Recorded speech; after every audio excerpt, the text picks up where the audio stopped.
నమస్తే, welcome to special debate. ఈ నెల 31తో ఎల్ఆర్ఎస్ గడువు ముగియనుంది. అయితే గడువులోగా చెల్లిస్తే 25% డిస్కౌంట్తో చెల్లించవచ్చు. అదే ఒకవేళ గడువు దాటితే మాత్రం 100% చెల్లించాల్సి ఉంది అంటూ కూడా రెవెన్యూ శాఖ మంత్రి పొంగులేటి శ్రీనివాసరెడ్డి ఇప్పటికే స్పష్టం చేశారు. అయితే గడువు పొడిగించే అవకాశం లేదు అంటూ కూడా ఆయన చాలా క్లియర్గా చెప్పేశారు. ఈ నేపథ్యంలో ఎల్ఆర్ఎస్ అంటే ఏంటి, ఎల్ఆర్ఎస్ పరిధిలోకి ఎటువంటి భూములు వస్తాయి, దాని స్టెప్స్ ఏ రకంగా ఉంటుంది, మరోవైపు టెక్నికల్ ఇష్యూస్ ఏ రకంగా ఇబ్బంది పెడుతుంది, ఇవన్నీ కూడా తెలుసుకునే ప్రయత్నం చేద్దాం. ప్రస్తుతం మనతో పాటు స్టూడియోలో అందుబాటులో ఉన్నారు ఎన్ అంజయ్య గారు, రియల్ ఎస్టేట్ ఎక్స్పర్ట్, అలాగే న్యాయవాది. అజయ్ గారు నమస్తే అండి. నమస్కారం అండి. రైట్, అంటే ఇప్పుడు చెప్పినట్టుగా అసలు ఎల్ఆర్ఎస్ అంటే ఏంటి, ఏ భూములు దీని పరిధిలోకి వస్తాయంటే ఏం చెప్తారు? రైట్, గ్రామ పంచాయతీ పరిధిలో, మున్సిపాలిటీల పరిధిలో, అదేవిధంగా మన హెచ్ఎండిఏ పరిధిలో, కొన్ని ఏరియాలలో జిహెచ్ఎంసీ పరిధిలో కూడా రెగ్యులరైజ్ కానటువంటి ప్లాట్స్ ఉన్నాయి. అంటే ఏవైతే డిటీసీపీనో హెచ్ఎండిఏనో ఇప్పుడైతే హెచ్ఎండిఏతోనో అప్రూవల్ లేనటువంటి ప్లాట్లనే మనం అనాథరైజ్డ్ లేఅవుట్స్ అంటున్నాం. ఓకే, సో ఇల్లీగల్ లేఅవుట్స్ అని అంటున్నాం. అందుకనే Telangana regularization of unauthorized and illegal layout rules 2020 అనే దాన్ని 20లో గత ప్రభుత్వం ఈ జీవోని తీసుకొచ్చింది. దరఖాస్తులు పెట్టుకోండి, లేఅవుట్లని మనం క్లియర్ చేద్దాం, లేఅవుట్లో ఉన్న ప్లాట్లని, కొన్ని లేఅవుట్లే పెండింగ్ ఉన్నాయి, కొన్ని ఏమో ఎప్పుడో గతంలో కొనుక్కున్నారు కానీ ఇల్లీగల్ లేఅవుట్స్, అటువంటివన్నీ కూడా క్లియర్ చేసుకోండి అని చెప్పి ఆ జీవో తెచ్చారు. ఓకే, దాదాపు 2-3 నెలల పాటు రిజిస్ట్రేషన్లని ఆపి అప్లై చేసుకోండి అని గత ప్రభుత్వం చెప్పింది. అందుకనే 25,68,000 అప్లికేషన్లు వచ్చినాయి. అప్లికేషన్ పెట్టుకున్నారు 1,000 రూపాయలు కట్టి. అయితే మీరు అడిగిన ప్రశ్న ఏ భూములు వర్తిస్తాయని. ప్లాట్ ఉండాలండి, లేఅవుట్ వేయబడాలి, దానికో నెంబరింగ్ ఉండాలి. ప్లాట్గా ఉన్నది అనాథరైజ్డ్ అయితే, అప్రూవల్ పొందనట్టయితే అది రెగ్యులరైజేషన్ కోసం అప్లై చేసుకోవాలి. ఇది కండిషన్. అది చెరువులో ఉండకూడదు, కుంటలల్లో ఉండకూడదు, ఎఫ్టిఎల్కి పరిధిలో ఉండకూడదు. వాటి కూడా చాలా, అంటే 30 మీటర్లు, తర్వాత కొన్ని 30 ఫీట్లు, కొన్ని 6 ఫీట్లు, చిన్న కాలువలు అయితే 6 ఫీట్లు, 6 మీటర్ల దూరం. ఒక 10 హెక్టార్స్ పెద్దగా, అంతకంటే పెద్దగా ఉన్నటువంటి పెద్ద చెరువులు, కుంటలు అయితే వాటికి 30 మీటర్ల డిస్టెన్స్. ఇట్లా నిర్దిష్టంగా అంత దూరంలో ఉన్న వాళ్ళంతా కూడా ఎల్ఆర్ఎస్ కోసం అప్లై చేసుకోవచ్చు. వాటి దగ్గరగా ఉన్నటికి మాత్రం అలో చేయడానికి లేదు. అట్లాగే అది ప్రభుత్వ భూమి అయితేనో, సీలింగ్ ల్యాండ్లో ఉంటేనో డెఫినెట్గా సీలింగ్ అయితే ఖచ్చితంగా ఆ సంబంధిత డిపార్ట్మెంట్ తోటి పర్మిషన్, ఎన్ఓసి తీసుకోవాల్సి ఉంటుంది. ఓకే, అది అసైన్మెంట్ ల్యాండ్ అయితే కలెక్టర్ స్థాయిలో, అంటే ఆ ప్లాట్ అసైన్మెంట్ ల్యాండ్ పరిధిలో ఉంటే కలెక్టర్ గారు ఎన్ఓసి ఇవ్వాల్సి వస్తుంది. ఇట్లా బౌండరీ డిస్ప్యూట్స్ ఉండి, లేకపోతే టైటిల్ డిస్ప్యూట్స్ ఉండి, ఇటువంటి వాటి కూడా ఎలిజిబిలిటీ కాదు. ఓకే, అట్లాగే దరఖాస్తుదారుడు జీపీఏ హోల్డర్ అయి ఉండకూడదు, ఖచ్చితంగా సేల్ డీడే చేసి ఉండాలి. సేల్ డీడ్ అయి ఉన్న దాన్ని మాత్రమే అప్లికేషన్ ఎల్ఆర్ఎస్ రెగ్యులరైజేషన్ కోసం పెట్టుకోవాలి. ఇవన్నీ కూడా ఉన్నాయండి. రైట్, అంటే అంజయ్ గారు, ఎల్ఆర్ఎస్ కట్టడం వల్ల కలిగే ప్రయోజనాలు ఏ రకంగా ఉంటాయి, ఒకవేళ ఈ స్కీమ్ ఇప్పుడు ఉపయోగించుకోకపోతే, కట్టకపోతే ఎదురయ్యే ఇబ్బందులు ఏ రకంగా ఉంటాయి ఫ్యూచర్లో? రైట్, ఇప్పుడు ఎల్ఆర్ఎస్ అనేది కంపల్సరీ, మ్యాండేటరీ. వై? బికాజ్ అని అంటే మనము బ్యాంకు లోన్కి వెళ్ళాలన్నా, రేపు బిల్డింగ్ కన్స్ట్రక్షన్కి వెళ్ళాలన్నా ఖచ్చితంగా ఎల్ఆర్ఎస్ ఉందా అని చెప్పేసి అడుగుతారు. ఓకే, రేపు ప్రతి విషయంలో రేపు నువ్వు సేల్ చేయాలంటే కూడా ఎల్ఆర్ఎస్ ఉందా అనేది ఇంపార్టెంట్. ఎల్ఆర్ఎస్ అనేది ఇప్పుడు ఒక లింక్ డాక్యుమెంట్ లాగా అయిపోయింది డెఫినెట్లీ అనమాట. మొన్న 20వ తారీఖు ఫిబ్రవరి నాడు అమెండ్మెంట్ జీవో 28 ఒకటి తీసుకొచ్చారు. దాంట్లో చాలా స్పష్టంగా ఫ్యూచర్లో సేల్ జరగడానికి వీలు లేకుండా రిస్ట్రిక్షన్ చేస్తాము ఎల్ఆర్ఎస్ చేసుకోపోతే అని ప్రభుత్వం ప్రకటించింది. అట్లాగే అప్రూవల్స్ కూడా ఇవ్వడానికి లేదు, బిల్డింగ్ అప్రూవల్స్ ఇవ్వడానికి లేదు అని చాలా స్పష్టంగా ప్రకటించింది. కాబట్టి మనకు చేసుకుంటే లాభాలు ఉన్నాయి, చేసుకోవాల్సిన అవసరం ఉంది అనేది మాత్రం డెఫినెట్గా నా నుంచి నేను సూచించేటువంటి అంశం. ఓకే. అంటే ఈ దరఖాస్తుదారుడు అప్లై చేయాల్సిన డాక్యుమెంట్స్ ఏంటంటే ఉండాలి, అతని వద్ద ఉండాల్సిన డాక్యుమెంట్స్ ఏ రకంగా ఉండాలంటారు? రైట్. ఆ రోజున first page document sale DD యొక్క ఫస్ట్ పేజ్ని దరఖాస్తుదారుడు సెల్ఫ్ అటెస్టేషన్ చేసి అప్లోడ్ చేయండి అని చెప్పారు. అది ఒక్కటే పేజ్ అడిగారు. చేస్తూ ఇంకేం అడిగారు అని అంటే సర్వే నెంబరు, దాని ఎక్స్టెంట్ ఎంత, ప్లాట్ నెంబర్ ఎంత, అది ఏ గ్రామ పంచాయతీ పరిధిలో ఉన్నది, అది ఏ మండలం పరిధిలో ఉంది, ఏ జిల్లా, ఈ డీటెయిల్స్ అన్నీ కూడా క్లియర్గా అక్కడ మనకు 1 by 1 ఆర్డర్లో వస్తుంది. మనం ఫస్ట్ మన సెల్ ఫోన్తో రిజిస్టర్ అవుతాం. రిజిస్టర్ అయిన తర్వాత ఈ డీటెయిల్స్ అన్నీ కూడా నింపిన తర్వాత 1000 రూపాయలు మనం పే చేసిన తర్వాత అప్పుడు మనకు పేమెంట్ ఆప్షన్ వస్తుంది. పేమెంట్ చేస్తాం, అప్లికేషన్ ఫార్వర్డ్ అయిపోతుంది. స్కాన్ చేసిన ఫస్ట్ పేజ్ స్కాన్ చేసిన కూడా ముందుకు వెళ్తుంది, వాళ్ళకి వెళ్తుంది. ఓకే. సో ఆ రకంగా అప్లికేషన్ ఉంది. ఇప్పుడు ఏమడుగుతున్నారు అని అంటే, నేను కొన్ని స్టేటస్ నేను పోర్టల్లోకి వెళ్ళి LRS 2020 దాంట్లో మీరు కొట్టంగానే గూగుల్లో ఎమ్మటే ఆ వెబ్సైట్ వస్తుంది. ఆ వెబ్సైట్లో ప్రారంభంలో ఏముండే, మార్చి 1st వీక్ నుంచి 10th వరకు ఏముండే అంటే దాదాపు ఒక 8 ఆప్షన్లు ఉండేవి. ప్లాట్ పేమెంట్ ఇంటిమేషన్ లెటర్ అని, లేకపోతే లేఅవుట్కి సంబంధించిన ఫీజ్ ఇంటిమేషన్ లెటర్ అని, లేకపోతే అప్లోడింగ్ ఆప్షన్ అని, లేకపోతే డేట్ ఫిక్సింగ్ అని, ఇట్లా రకరకాల ఆప్షన్లు ఉండేవి. ఆ తర్వాత కాలంలో వాటిని 3 ఆప్షన్స్ కిందికి దాన్ని ప్రిసైజ్ చేశారు, తగ్గించారు. ఇప్పుడైతే గత 4 నుంచి 2 ఆప్షన్లు కనపడుతున్నాయి. 2 ఆప్షన్లు ఏంటి అంటే raise grievance, know your plot status, okay, know your application status, ఈ 2 కనపడుతున్నాయి. ఇవి దీంట్లోకి మనం ఎంటర్ అయిన తర్వాత ఒక్కొక్కసారి ఏమడుగుతున్నారంటే మన సేల్ డీడ్ కంప్లీట్గా స్కాన్ చేసుకొని, లింక్ డాక్యుమెంట్ కూడా స్కాన్ చేసుకొని, లేఅవుట్ కాపీని స్కాన్ చేసి, సేల్ డీడ్లో వెనకాల ప్లాట్ ఉంటుంది, ప్లాట్ సైట్ ప్లాన్ అని అక్కడ క్లియర్గా పైన రాసి ఉంటుంది. దాంట్లో అన్ని ప్లాట్ సంబంధించిన వివరాలతో పాటుగా మెజర్మెంట్స్ కూడా దాంట్లో రాసి ఉంటాయి. మ్యాప్ ఉంటుంది. ఈ మ్యాప్, ఈ 3 అంశాలని స్కాన్ చేసుకొని ఇవన్నీ కూడా 5 MB కంటే ఎక్కువ ఉండకుండా చూసుకొని దాన్ని కంప్రెస్ చేసి ఫైల్స్ని అప్లోడ్ చేయమని అడుగుతున్నారు. ఓకే. అట్లా నేను ఒక 2-3 ప్లాట్లు ఉంటే ఆ రకంగా అప్లోడ్ చేశాను. సో కొంతమందికి ఏమో డైరెక్ట్గా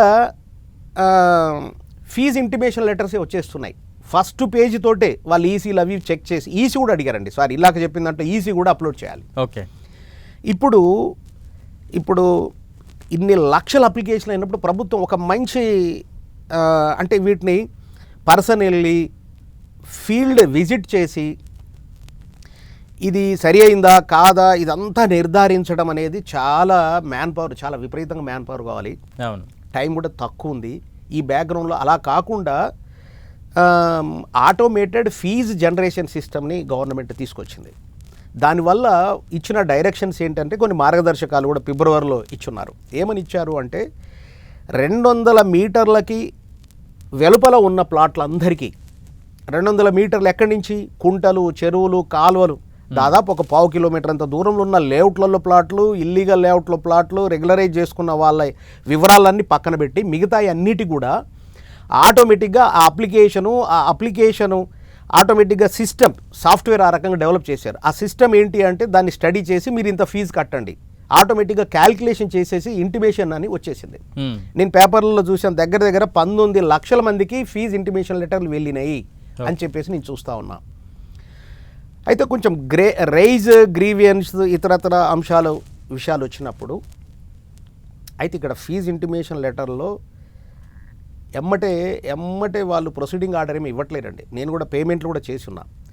ఫీజు ఇంటిమేషన్లో మనం ప్రొసీడ్ పేమెంట్ అనే ఆప్షన్ ఉంది. అక్కడ మనము పేమెంట్ చేసినాక అలా క్లియర్గా స్టెప్ బై స్టెప్ అంశాలు రాశారు. ఏంటంటే ఈ ప్లాట్ ఇంతకుముందు నేను ఎవరికి అమ్మలేదని, ఇది లీగల్గా ఇదేదో లీగల్ టైటిల్ని ఓకే చేసే డాక్యుమెంట్ ఏం కాదని, రేపు ప్రొసీడింగ్ ఆర్డర్స్ ఇష్యూ చేయడానికి ముందు ఈ చేసిన పేమెంట్ విషయాలు ఏవైతే ఉన్నాయో దాంట్లో క్యాల్కులేషన్స్ ఇంక హెచ్చు తగ్గులైతే అవసరమైతే కట్టాల్సి వస్తే కడతానను, ఇటువంటి సెల్ఫ్ డిక్లరేషన్ కూడా దాంట్లో ఉంటుంది పేమెంట్ చేసినప్పుడు. సో ఆ రకంగా పేమెంట్ అవుతా ఉంది. ముందు పేమెంట్ అయినాక తర్వాత ఫీల్డ్ ఇన్స్పెక్షన్కి వస్తామని చెప్తున్నారు. ఓకే. L1 స్టేజ్ అంటే ఏంటంటే ఒక ఆఫీసర్కి అసైన్ చేశారు ఆ అప్లికేషన్ అని అర్థం. ఆ L2 స్టేజ్ ఏందనంటే అప్లికేషన్ పరిశీలించారు, దానికి ఫీజ్ ఇంటిమేషన్ లెటర్ కూడా వెళ్ళిపోయింది అనేది L2. L3 అంటే ఇంకా ఫైనల్గా ప్రొసీడింగ్స్ రావాల్సినటువంటి స్టేజ్. ఓకే. సో పేమెంట్ అయిపోయినాక కొన్ని రోజులకి, ఎన్ని రోజులకి ఏంటనేది స్పష్టంగా నేనైతే ఏం చెప్పలేను, కానీ మనకు అప్పుడు అక్కడనే ఆన్లైన్లోనే మన అప్లికేషన్ సంబంధించిన ప్రొసీడింగ్స్ ఇష్యూ చేస్తారు. అక్కడి నుంచి ప్రింట్ తీసుకొని మన దగ్గర పెట్టుకోవాలి. సార్, అంటే ఎల్ఆర్ఎస్ క్యాలిక్యులేషన్ ఏ రకంగా ఉంటుంది, దాని గురించి ఏమైనా కొంత వివరంగా చెప్తారా? రైట్. ఇప్పుడు ఎల్ఆర్ఎస్ది ఒక 2 టేబుల్స్ ఇచ్చారండి. ఒకటేమో బేసిక్ రెగ్యులరైజేషన్ ఛార్జెస్ అని చెప్పి ఒక టేబుల్ ఉంది. ఈ టేబుల్లో 100 గజాల కంటే లోపు ఉంటే, సార్ ఈ టేబుల్ అన్నీ కూడా స్క్వేర్ మీటర్లలో ఉన్నాయి. ఓకే. నేనంతా స్క్వేర్ యార్డ్లలో కన్వర్ట్ చేసుకొని వచ్చాను. ఎందుకంటే జనరల్ భాష పబ్లిక్లలో స్క్వేర్ యార్డ్స్ భాష ఉంది, స్క్వేర్ మీటర్ల భాష కాలేదు. వీళ్ళు అది కూడా పెట్టాల్సి ఉండే, పెట్టలేదు జీవోలో. 100 స్క్వేర్ మీటర్స్ అంటే 120 గజాలండి. 120 గజాలు ఉంటే ఒక ప్లాట్, అంతకంటే లోపు ఉంటే ఈ బేసిక్ రెగ్యులరైజేషన్ ఛార్జెస్ని క్యాల్కులేట్ చేసేటప్పుడు ఆ 120 గజాల వరకు అయితే ₹200 పర్ స్క్వేర్ యార్డ్ అని లెక్కేస్తారండి.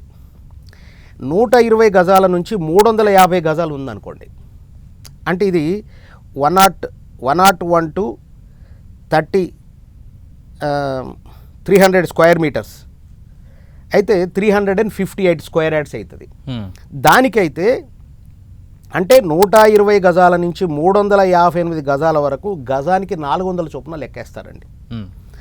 అదేవిధంగా 358 గజాల నుంచి 600 గజాల వరకు అయితే, 358 పైన ఉండి 600 వరకు ఉంటే ప్లాట్ యొక్క సైజ్ ₹600 పర్ స్క్వేర్ యార్డ్ వేస్తారు.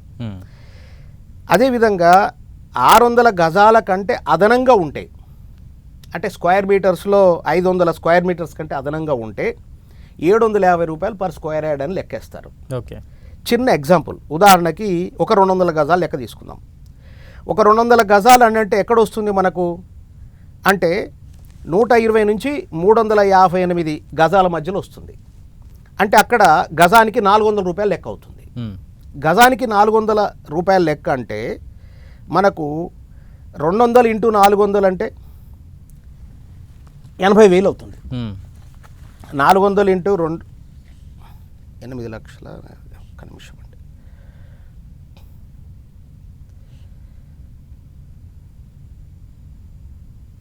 80,000 అవుతుందండి. ఇది బేసిక్ రెగ్యులరైజేషన్ ఛార్జెస్. ఇది టేబుల్ 1. ఓకే. ఇది ఇట్లా పెట్టండి. అంటే ఈ ప్లాట్ వాల్యూ ఫస్ట్ టేబుల్ ప్రకారంగా 200 గజాలు ఉన్నటువంటి ప్లాట్కి ₹80,000 అయింది. ఓకే. రెండవ టేబుల్ ఏం చెప్తున్నది అంటే మార్కెట్ వాల్యూని కూడా లెక్కలోకి తీసుకోవాలి. ఎలా? ఉదాహరణకు ఇక్కడ ₹3,000 గజం ఉందనుకోండి, అంటే జీవో 131 తర్వాత ఏం చేశారంటే బాగా ఎక్కువ ఛార్జెస్ అవుతున్నాయని ప్రజల నుంచి బాగా వ్యతిరేకత వస్తే అప్పుడున్న ప్రభుత్వము 131 జీవో తర్వాత అమెండ్మెంట్ జీవోగా 135 తెచ్చింది. 135 జీవోలో కొంచెం ఛార్జెస్ తగ్గించింది అనమాట. అంటే దాంట్లో ఈ గ్యాప్ పెంచింది. ఇవేమో ఒక 3-4 రేట్లతోటే కుదించేస్తే ఇక్కడేమో ఒక 8 స్లాబులు చేసింది, స్లాబుల్ని పెంచింది. ఓకే. పెంచడం మూలంగా భారం తగ్గుతుంది. అయితే ఇక్కడ ₹3,000 వరకు ఉందనుకోండి గజం మార్కెట్ వాల్యూ. అక్కడ మార్కెట్ వాల్యూ ప్రైవేట్ వాల్యూకి డిఫరెన్స్ ఉందండి. మార్కెట్ వాల్యూ మనం రిజిస్ట్రేషన్ చేసుకున్నప్పుడు దాంట్లో మార్కెట్ వాల్యూ అని ఒక టేబుల్ ఉంటుంది, దాంట్లో గజానికి వాల్యూ ఎంతో రాస్తాడు, టోటల్ కాస్ట్ ఎంతో రాస్తాడు. దానికి ఎగనెస్ట్గానే కొనుక్కున్న అతను ఆ డబ్బులు చెక్ రూపంలో ఇవ్వాలి. ఓకే. వైట్ అమౌంట్ అది. ఇప్పుడు ప్రైవేట్ వాల్యూ అంటే అక్కడ ఇది 3,000 కాదు, 10,000 కూడా అయ్యి ఉండొచ్చు. 10,000 కూడా అయ్యి ఉండొచ్చు. అయితే 3,000 లోపు ఉంటే రేటు రెండో టేబుల్ ప్రకారంగా 3,000 లోపు కనుక ఉంటే ఎప్పటి ప్రకారంగా 2020 ఆగస్టు 26వ తారీఖు నాటిని డేట్గా ప్రామాణికంగా తీసుకుంది జీవో 131 జీవో 2020లో ఇష్యూ చేసిన దాని ప్రకారంగా ఎప్పటివరకు కట్ ఆఫ్ డేట్ తీసుకున్నారని అంటే 2020 ఆగస్టు 26వ తారీఖు వరకు రిజిస్ట్రేషన్లు అయినటువంటి ఇల్లీగల్ లేఅవుట్స్, ఇల్లీగల్ ప్లాట్స్ వాటిని కట్ ఆఫ్ డేట్గా తీసుకున్నారు. దాని మీద అప్పుడు 3000 లోపు రేటు ఉంది. అది 1000 ఉండని, 2000 ఉండని, 3800 ఉండే, 2800 ఉండని, 3000 ఉంది అనుకుందాం సార్. 3000 ఉంటే 20% ఛార్జెస్ కట్టాలి. ఏ 20%? ఇలాగ 80,000 వచ్చింది చూసారా, పైన బేసిక్ రెగ్యులరైజేషన్ ఛార్జెస్ 400 ఇంటూ 2000, 200 కొట్టాం. 200 గజాలకి 400 చొప్పున 80,000 వచ్చింది దాని వాల్యూ. ఈ 80,000లో 20%, 80,000లో 20% మనము రెగ్యులరైజేషన్ ఛార్జెస్ కింద పే చేయాలి, 16,000. అంటే సార్ జీవో ఇచ్చిన డేట్కి మనం చూడాలంటారా, లేకపోతే ప్రస్తుత మార్కెట్ వాల్యూ అంటారా? లేదండి, జీవో ఉన్నటువంటి డేటేనండి. ఓకే, జీవోలో చాలా క్లియర్గా మెన్షన్ చేశారు, కట్ ఆఫ్ డేట్ ఇచ్చారు. Cut off date August 26, 2020. ఆ జీవోలో ఆ రోజు నాటికి ఉన్నటువంటి రేటు చాలా స్పష్టంగా రాశారు దాంట్లో. అమెండ్మెంట్ 135. అప్పుడు మార్కెట్ వాల్యూ ఎలా తెలుసుకోగలుగుతా ఉంటారు? రైట్, నీ ప్లాట్ యొక్క మార్కెట్ వాల్యూ ఎంత ఉంది అనేది సబ్ రిజిస్ట్రేషన్ ఆఫీసులో తెలుస్తుంది. ఇప్పుడు గతంలో ఈ డేట్ కంటే ముందు ఆ రోజున ఎంత ప్రివేల్ అయ్యి ఉంది రేట్, మార్కెట్ రేట్, ఆ ఊరు, ఆ సర్వే నెంబరు, ఆ మండలం, దాన్ని బట్టి వాళ్ళు ఇస్తారు. మార్కెట్ వాల్యూ సర్టిఫికేట్ కూడా రిజిస్ట్రేషన్ ఆఫీస్లో ఇస్తారు. మనం నెట్లో కూడా సబ్ రిజిస్ట్రేషన్ ఆఫీస్లోకి వెళ్ళి, వెబ్సైట్లోకి వెళ్ళి డీటెయిల్స్ అన్నీ మనం ఎంటర్ చేసేస్తే అక్కడ మార్కెట్ వాల్యూ ఎలా ఉంది గజం అనేది కూడా తెలుస్తుందండి. దాని ప్రకారంగా చేసుకోవచ్చు, పెద్ద కష్టం కాదు. అప్పుడు 16,000 బేసిక్ ఛార్జెస్ అయినాయి. ఈ లెక్కన చేయాలండి. అయితే ఇక్కడ 3,000 అయితే 16,000 అయింది. మరి 3,000 కాదు, ఈ 80,000ది దాని మార్కెట్ వాల్యూ 5,000 ఉందనుకోండి, అప్పుడు 20% వేస్తే 16,000 అయింది. మరి 30% వేస్తే అంటే అది 3,000 నుంచి 5,000 వరకు రేట్ ఉంటే మార్కెట్ వాల్యూ 30%, 5,000 నుంచి 10,000 వరకు కనుక ఆ ల్యాండ్ యొక్క వాల్యూ, మార్కెట్ వాల్యూ, ప్రభుత్వం నిర్ధారించిన మార్కెట్ వాల్యూ ఉంటే 40%, 10,000 నుంచి 20,000 వరకు ఉంటే 50%. 50% అంటే ఇలాక 80,000 ఉంది దాని వాల్యూ, 50% అంటే 40,000. అట్లనే 20,000 నుంచి 30,000 వరకు స్లాబ్, ఆ స్లాబ్లో కనుక మార్కెట్ వాల్యూ ఉంటే చాలా క్లియర్గా 60,000, 60%. అట్నే 30,000 నుంచి 50,000 వరకు రేటు ఉంటే, మార్కెట్ వాల్యూ వచ్చి గజం వచ్చి రేటు ఆ రకంగా ఉంటే 80%. 50,000 కంటే అంతకంటే ఎక్కువ ఉంటే 100%. ఎంత ఉంటే అంత. ఇది లెక్క. ఇది ఈ రెండు టేబుల్స్ ముందులో పెట్టుకొని ఏ ల్యాండ్నైనా మనం క్యాల్కులేషన్ చేయొచ్చు, ఆ పద్ధతిలో లెక్కించాలి. రైట్. అంటే అంజయ్ గారు, ఇప్పుడు 2020లో ఎల్ఆర్ఎస్ వచ్చినప్పుడు దానికి ఒక కట్ ఆఫ్ డేట్ పెట్టారు. 2020 ఆగస్టు 26 కట్ ఆఫ్ డేట్ పెట్టారు. ఆ తర్వాత ఎవరైనా ప్లాట్ కొన్న వాళ్ళు అప్లై చేసుకోవచ్చా? ఈ ప్రశ్నకి ఏంటి? 2020 తర్వాత రైట్, కట్ ఆఫ్ డేట్ తర్వాత ఒక్క చిన్న విషయం కూడా, ఇంకోటి సబ్మిషన్ అండి. ఇప్పుడు ఇవి రెగ్యులరైజేషన్ ఛార్జెస్, దీంతో పాటుగా open space charges, ప్రోరేటా open space charges అని కూడా ఉంది. అది ఎట్లా అంటే, ఆ ప్లాటు విలువ 80,000 ఉంది కదా, దాని మీద 14% ఓపెన్ స్పేస్ ఛార్జ్ కింద గవర్నమెంట్ పే చేయాలి.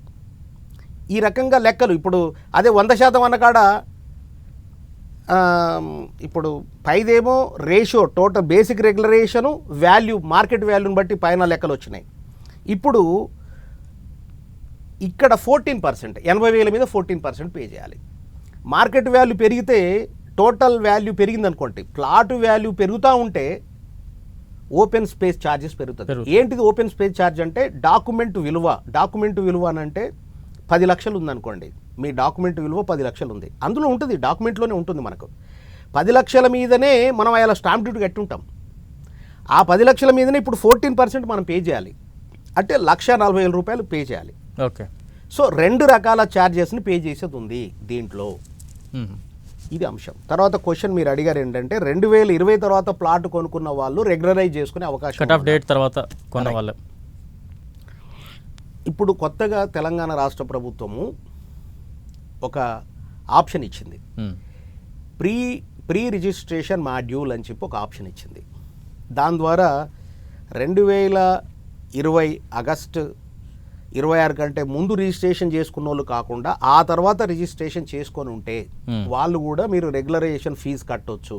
ఎలా అంటే ఈ రిజిస్ట్రేషన్ ఆఫీసులో ప్రీ రిజిస్ట్రేషన్ మాడ్యూల్ దాంట్లోకి వెళ్తే మీకు అన్ని డీటెయిల్స్ అడుగుతుంది. దాంట్లో ఆప్షన్ చాలా క్లియర్ కనపడుతుంది. మన వెబ్సైట్లోకి వెళ్తే ఆ మాడ్యూల్ అప్లికేషన్ కనుక మనం క్లిక్ చేసి మనం అందులో మన ఫోన్ నెంబర్తో రిజిస్ట్రేషన్ అయ్యి దాంట్లోకి అన్ని వివరాలన్నిటిలోకి మనం యాక్సెస్ అయ్యి ప్రాపర్టీ డీటెయిల్స్ అన్నీ కూడా అందులో ఎంటర్ చేసుకుంటూ పోవాలి. ఆ ప్రాపర్టీ ఏ మున్సిపాలిటీ పరిధిలో ఉన్నది, ఏ వార్డు పరిధిలో ఉన్నది, దాని వాల్యూ ఏముంది, దాని సర్వే నెంబర్ ఏముంది, దాని ఎక్స్టెంట్ ఏముంది, ఈ డీటెయిల్స్ అండ్ ప్రాపర్టీకి సంబంధించిన ఈచ్ అండ్ ఎవ్రీథింగ్ ఆ మ్యాండేటరీ ఫీల్డ్స్ ఉంటాయి, అన్నీ ఫిల్ చేయాలండి. ఫిల్ చేసిన తర్వాత ఎగ్జిక్యూటెంట్ అండ్ క్లెయిమెంట్ ఎవరైతే ఇప్పుడు కంపల్సరీ చేసిన అంశం ఏంటంటే రిజిస్ట్రేషన్ చేయమంటున్నారు. ఇప్పుడు పాయింట్లు ఏంటంటే దాన్ని ఫైన్ అనట్లేరు, అదేవిధంగా ఇది రుసుము అనట్లేరు, కానీ మీరు ఖచ్చితంగా ఆ ప్లాట్ని రిజిస్ట్రేషన్ చేయాలి, ఇంకొకరికి చేయాలి. మీకు ఇష్టం ఉన్నా లేకపోయినా ఈ ప్లాట్ని మీరు రిజిస్ట్రేషన్ చేయాలి ఇంకొకరికి. ఈ ప్రీ రిజిస్ట్రేషన్ మాడ్యూలు రిజిస్ట్రేషన్ డిపార్ట్మెంట్లో ఖచ్చితంగా దాన్ని అది 20 ఆగస్టు 26 తర్వాత రిజిస్ట్రేషన్ డాక్యుమెంట్లని మీరు రెగ్యులరైజ్ చేసుకోవచ్చు, అవకాశం ఇస్తున్నామని ప్రభుత్వం ప్రకటించింది. దాన్ని ఆ వెబ్సైట్లోకి వెళ్ళి దాన్ని క్లిక్ చేసిన తర్వాత ప్రాపర్టీకి సంబంధించిన అన్ని డీటెయిల్స్ మ్యాండేటరీ ఏమేమి ఉన్నాయో అన్ని ఫీల్డ్స్ అన్నీ ఎంటర్ చేయాలండి. నీకు ఆ ఫీల్డ్స్ అన్నీ కూడా రిజిస్ట్రేషన్ డాక్యుమెంట్లు మనకు దొరుకుతాయి. కొన్ని దొరకవు. ఏం దొరకవు అంటే కొత్తగా ఇప్పుడు ఉదాహరణకి బొంగుళూరు అనే విలేజ్ ఉంది, అక్కడ మనం ప్లాట్ కొన్నాం. ఆ తర్వాత అక్కడ ఆదిబట్ల మున్సిపాలిటీ వచ్చింది. మనం ఇప్పుడు ఆదిబట్ల మున్సిపాలిటీ పరిధిలోకి వస్తుందని అక్కడ మనం క్లిక్ చేయాలి. ఓకే, అది మంగళపల్లి ఉందనుకోండి, మంగళపల్లిలో మరి అది ఎన్నో వార్డు, బొంగుళూరు ఎన్నో వార్డు, అది క్లిక్ చేసుకోవాలి. మన రెవెన్యూ విలేజ్ మన డాక్యుమెంట్లో ఉన్న వివరంతో పాటుగా అది ఏ వార్డులో ఉందో కూడా క్లిక్ చేయాలి. ఆ రకంగా క్లిక్ చేసి అన్ని డీటెయిల్స్ దాంట్లో ఎంటర్ చేసిన తర్వాత ఇప్పుడు ఇక్కడ ప్లాట్ అనేది ట్రాన్సాక్షన్ అవుతుంది. ఖచ్చితంగా ట్రాన్స్ఫర్ చేయాలి. నా పేరు మీద ఉన్న ప్లాట్ని నా వైఫ్కు, నాకు ఇష్టం లేదు, అమ్ముకోవడానికి ఇష్టం లేదు, నా వైఫ్ పేరు మీదకో, నా కొడుకు కుమారుడి పేరు మీదకో, లేకపోతే నాకు సంబంధించిన వ్యక్తుల పేరు మీదకి అది ట్రాన్స్ఫర్ చేయాలి. ట్రాన్స్ఫర్ చేయడం ద్వారా మీరు జీపీఏ కానీ ఇంకోటి కానీ చేయడానికి లేదండి, డెఫినెట్గా సేల్ డీడే చేయండి అని చెప్తుంది దాంట్లో. ఓకే, ఆ ప్రీ రిజిస్ట్రేషన్ మాడ్యూల్లో సేల్ డీడ్ చేయాల్సి వస్తే ప్లాట్ యొక్క కాస్ట్ మీద వాల్యూ మీద 7.5% ఫీజు పే చేయాలి గవర్నమెంట్కి. అంటే రిజిస్ట్రేషన్ రూపంలో, ప్రాపర్టీ ట్రాన్స్ఫర్ రూపంలో, రిజిస్ట్రేషన్ స్టాంప్ డ్యూటీ రూపంలో, రుసుముల రూపంలో 7.5% ప్లాట్ విలువలో ప్రభుత్వానికి ఇప్పుడు పే చేయాల్సి వస్తుంది. అట్లా పే చేయడం ద్వారా అంటే ఎల్ఆర్ఎస్ పేమెంట్ అంతా కూడా ఇలాగ నేను చెప్పినట్టుగా ఎగ్జిక్యూటెంట్ డీటెయిల్స్, క్లెయిమెంట్ అంటే ఎవరికైతే మనం ఎవరి పేరు మీద చేస్తున్నో వాళ్ళ ఆధార్ కార్డు, వాళ్ళ పాన్ కార్డు, అన్ని డీటెయిల్స్ ఎంటర్ చేసి అడ్రస్లు అన్నీ కూడా చేసినాక ఎంత ఫీజు కట్టాలో అక్కడ చూపిస్తుంది. ఆ పేమెంట్ కట్టేస్తాం మనం. ఆ పేమెంట్ కట్టిన తర్వాత సెల్ఫ్ డిక్లరేషన్ అడుగుతుంది. సెల్ఫ్ డిక్లరేషన్ ఇచ్చిన తర్వాత ప్రింట్ వస్తుంది. సెల్ఫ్ డిక్లరేషన్ ప్రింట్ చేసిన పేపర్తో పాటుగా ఇప్పుడు ఇక ప్రాపర్టీ ఎవరి పేరు మీద చేయాలో కూడా దాంట్లో మనం ఎంటర్ చేసి ఉన్నాం. సేల్ డీడ్ డాక్యుమెంట్ కూడా రెడీ చేస్తాం. ఇక సేల్ డీడ్ డాక్యుమెంట్ రెడీ చేసి ఈ పేపర్లు అన్నీ కూడా దానికి అటాచ్ చేసి సబ్ రిజిస్ట్రార్కి ఇస్తాం. సో సెల్ఫ్ డిక్లరేషన్ ఫామ్తో పాటుగా మళ్ళా సేల్ డీడ్ కావాల్సిన స్టాంప్ డ్యూటీ, చాలానా పేపర్ ఇవన్నీ కూడా అటాచ్ చేసి ఇస్తే రిజిస్ట్రేషన్ చేస్తారు. ఇదంతా ఇష్టంగా ముందుకు వచ్చి చేసుకుంటున్నట్టు కనపడట్లే. అబ్బా 14% అంటే 7.5% కదా అని ఆలోచిస్తున్నారు. నేను మొన్న ఒకటి మా మిస్సెస్ పేరు మీద చేశానండి, ఒక 100 గజాలు.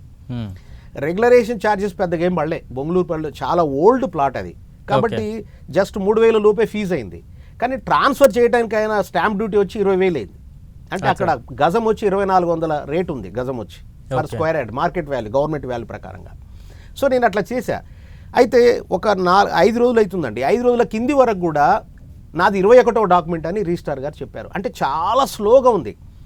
20 తర్వాత రిజిస్ట్రేషన్ అయినటువంటి డాక్యుమెంట్లు 20 కంటే ముందు కూడా ఉండి, ప్లాట్ ఉండి కూడా మనం రిజిస్ట్రేషన్ చేయకపోతే, మనం ఎల్ఆర్ఎస్కి అప్లై చేయకపోతే ఈ పద్ధతిలో చేయొచ్చండి.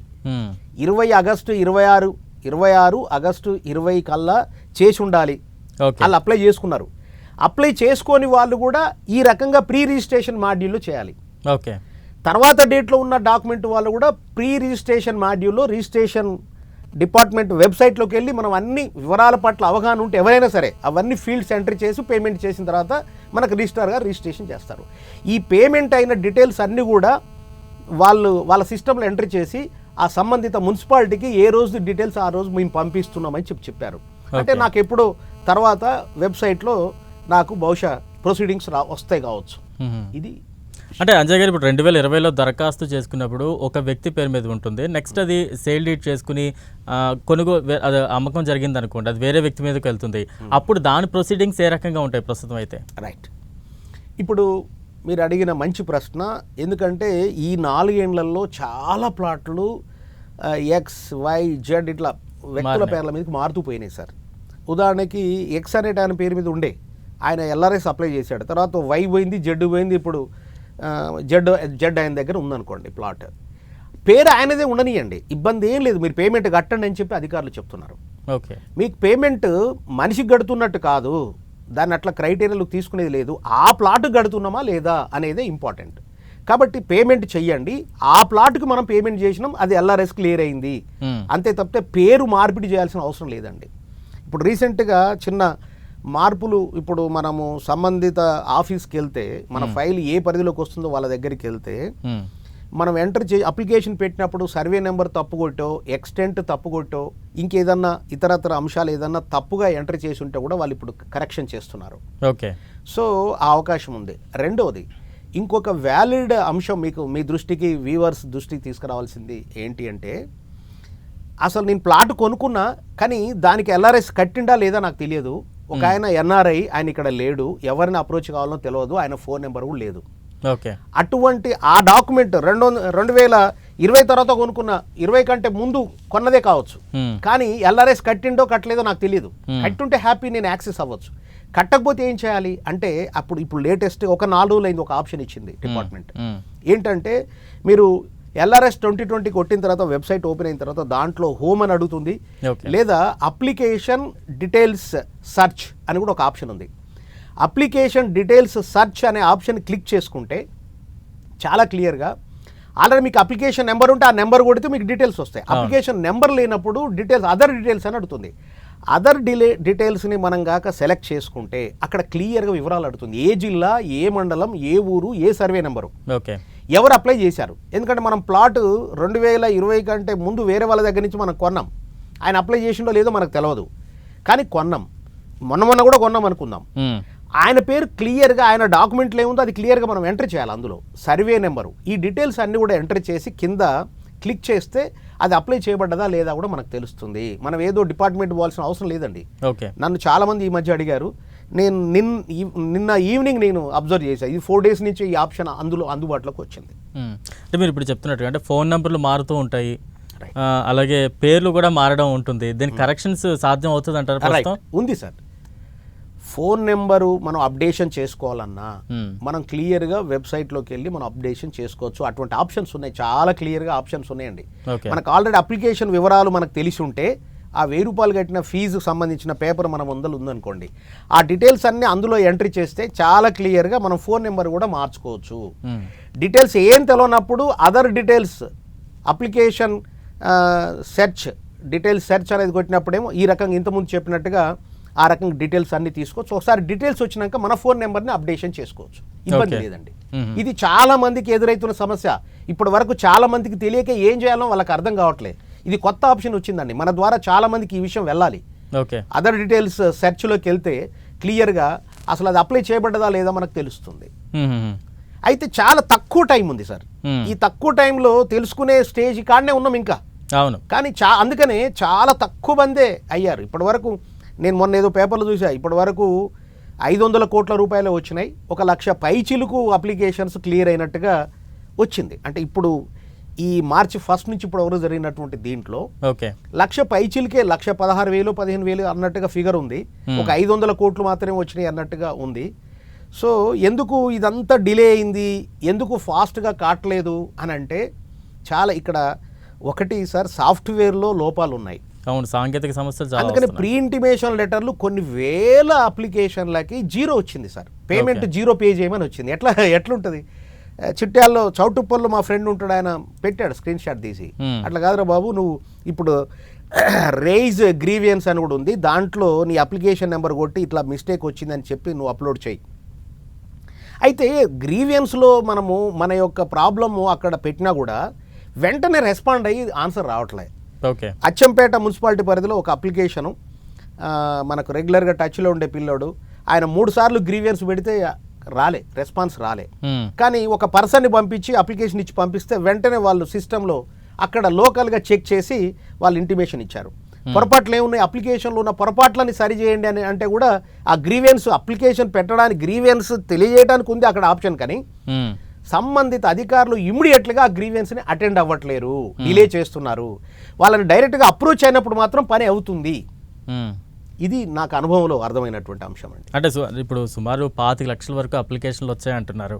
మరి అన్ని సైట్లకు వెళ్ళి అక్కడ చెక్ చేసే వెరిఫికేషన్ చేసే సామర్థ్యం ప్రస్తుతం ఉందా అనే ప్రశ్న కూడా ప్రతి ఒక్కరిలో కూడా వినిపిస్తుంది. ప్రభుత్వం యొక్క టార్గెట్ ఏంటంటే ఇప్పుడు ఫీల్డ్లోకి వెళ్ళి ఓకే అండి మీరు డబ్బులు కట్టండి అని చెప్పే విధానం కాదు. ప్రభుత్వం విధానం ఏంటనంటే ముందు డబ్బులు కట్టండి, ఆటోమేటిక్ ఫీజు జనరేషన్ సిస్టమ్ ద్వారా, అంటే కంప్యూటర్ అంటే సాఫ్ట్వేర్ ఆ రకంగా రూపొందించి ప్రతి అప్లికేషన్ని దాంట్లో రన్ చేయటం మూలంగా, ఆన్లైన్లో ఉన్నాయి అప్లికేషన్లన్నీ, అట్లా రన్ చేయటం మూలంగా ఆ 200 మీటర్లు దూరంగా చెర్లకి కుంటలకి దూరంగా పెట్టిన ఆ అప్లికేషన్లన్నీ అవి సుమారుగా అట్లా దూరం పెట్టిన ఒక 5 లక్షలు నేను చెప్తున్నారండి. అంటే దగ్గర 20 లక్షల అప్లికేషన్ అట్లా రన్ చేసి ఈచ్ అండ్ ఎవ్రీ అప్లికేషన్కి ఫీజు ఇంటిమేషన్ లెటర్లు పంపించారండి. అంటే ఫీజు కట్టు, నువ్వు ఫస్ట్ ఇంటిమేషన్ ఇచ్చిన ఫీజు కట్టు, అది అబ్నార్మల్గా ఉంటే గ్రీవియన్స్లో రేజ్ చేయి అని వాళ్ళు చెప్తున్న విషయం.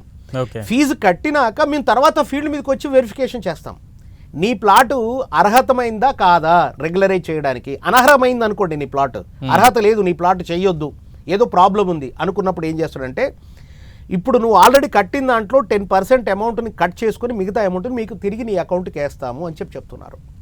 ఇది జరుగుతూ ఉంది. అయితే చాలామంది నన్ను అడిగారు, నేను కూడా కొంత అనుభవించున్నా. ఒకసారి రిజిస్ట్రేషన్ డిపార్ట్మెంట్కో లేకపోతే అటు ధరణి ద్వారా పే చేసిన ఫండ్స్ కానీ రిజిస్ట్రేషన్ డిపార్ట్మెంట్కి చాలానాలు ఇతరత్ర కట్టినటువంటి అమౌంట్స్ కానీ వెళ్ళిపోతే మళ్ళీ తిరిగి రావాలంటే సంబంధిత పేపర్లు అన్నీ సబ్మిట్ చేసినా తిరిగి తొందర రావండి. అవి కూడా ఇన్స్టాల్మెంట్స్ రూపంలో వస్తాయి. కొంతమంది ఏం భావిస్తున్నారనంటే ప్రీ ఇంటిమేషన్ లెటర్లు ఇచ్చినా పేమెంట్ చేయమన్నా కూడా అరే డబ్బులు కడతాం, రేపు అది రిజెక్ట్ అవుతుంది, ఆ డబ్బులు ఇయ్యడు, రిజెక్ట్ అవుతుంది, ఎందుకు వాడు వచ్చి రాని అదేదో 25% నాకు రాకపోతే ఏమైంది అనుకుంటున్నాడు. అందుకనే చాలామంది అమౌంట్ కట్టట్లేరు. అయితే నేను నా ఫ్రెండ్స్కి నేను ఇంతకుముందు 1-2 వీడియోలలో చెప్పిన దాని ప్రకారంగా నేను అది ఏంటంటే మన గవర్నమెంట్ 25% రిబేట్ ఇచ్చింది. 25% రిబేట్ ఇచ్చింది, ఇది ప్లస్ పాయింట్. మీకు కాన్ఫిడెంట్ ఉంది, ఇబ్బంది లేదు, కాలువలకు దగ్గర లేదు, డిస్ప్యూట్ లేదు, గవర్నమెంట్ ల్యాండ్ కాదు, అసైన్మెంట్ ల్యాండ్ కాదు, సీలింగ్ కాదు, ఇవన్నీ కాన్ఫిడెంట్గా నీకు అవగాహన ఉన్నప్పుడు ధైర్యం కట్టిపడేసాయి డెఫినెట్గా. అంటే అబ్నార్మల్గా లేదు నీ ఇన్ఫర్మేషన్ అంతా రాంగ్ ఎంట్రీ చేసి ఉన్నాము, ఇటువంటి కాదు, ఏం చేయలేదు, అంత పర్ఫెక్ట్గానే అప్లికేషన్ పెట్టాము అనే కాన్ఫిడెంట్ నీలో ఉంటే పేమెంట్ చేయండి, వెనక ముందు ఆలోచించకు, పేమెంట్ చేసేయమని చెప్పేస్తున్నాం. సో అట్లా పేమెంట్ చేస్తే మనకు 25% రిబేట్ వస్తుంది. వాళ్ళు నిదానంగా ఎప్పుడో ఫీల్డ్ మీదకి వచ్చి వెరిఫికేషన్ చేస్తారండి. అంత కరెక్ట్గా ఉంటే ఇంకా సర్టిఫికెట్ ఇవ్వడమే కదా ఆలస్యం, అది కూడా అప్లోడ్ చేస్తారు.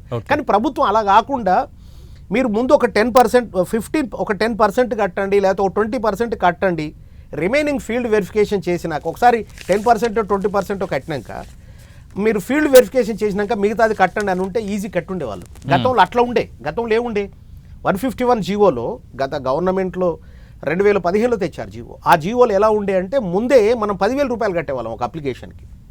ఇక అది క్లియర్ కాకపోతే ఇక అటే 10,000 ఇక తిరిగి ఇచ్చేది లేదు.